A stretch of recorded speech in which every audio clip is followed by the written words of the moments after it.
दुनिया की सबसे बड़ी इस्लामी तहरीक तबलीगी जमात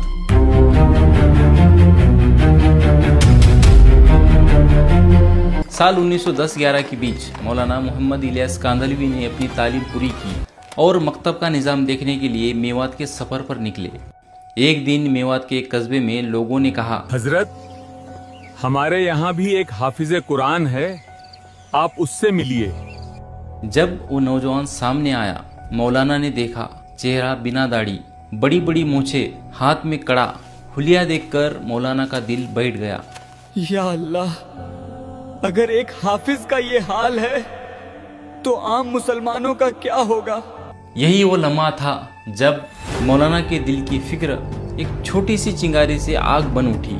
इसी दौर में मेवात में शुद्धि तहरीक जोरों पर थी और कई मुसलमान ईमान से मुर्तद हो रहे थे। ये फिक्र लेकर मौलाना इलियास 1925 में हज के लिए रवाना हुए। काबा के सामने बैठे और हाथ उठाए, दुआ की, या अल्लाह, इस उम्मत की हालत पर रहम फरमा, इनके लिए कुछ कर, कोई रास्ता दिखा। दुआ करते करते नींद आ गई और ख्वाब में रसूलुल्लाह सल्लल्लाहु अलैहि वसल्लम तशरीफ ले आए। फरमाया, तुमसे काम लिया जाएगा। सुबह जब आंख खुली, मौलाना ने ये ख्वाब अपने उस्ताद मौलाना खलील अहमद सहारनपुरी को सुनाया। उन्होंने कहा, इलियास, तुम्हें यह नहीं कहा गया कि तुम काम करोगे, बल्कि कहा गया है कि तुमसे काम लिया जाएगा। साल 1926 मौलाना इलियास हिंदुस्तान लौटे और मेवात के लोगों में नारा बुलंद किया, ऐ मुसलमानों, मुसलमान बन जाओ।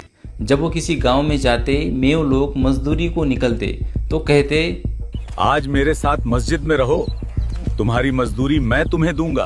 फिर उन्हें मस्जिद में बिठाते, कुरान, नमाज और दीन की बातें सिखाते। धीरे धीरे छोटी छोटी जमातें बनी। 4-5 लोग जो अपना खर्चा उठाकर गांव-गांव दीन की दावत देने निकलते। इसी साल दिल्ली में हजरत निजामुद्दीन औलिया मजार के पास एक छोटी मस्जिद को मरकज बनाया गया, बंगला वाली मस्जिद, जो आज निजामुद्दीन मरकज के नाम से जानी जाती है। साल 1938-40 के बीच मौलाना इलियास अपने साथियों के साथ मरकज में बैठे थे। उन्होंने कहा, एक दिन इस मरकज में अमेरिका की जमात यहाँ ठहरेगी, अफ्रीका की वहाँ और यूरोप की इस तरफ। उनके साथी मुस्कुराए। हजरत, ये कैसे मुमकिन है? हम तो चंद ही गिने चुने लोग हैं।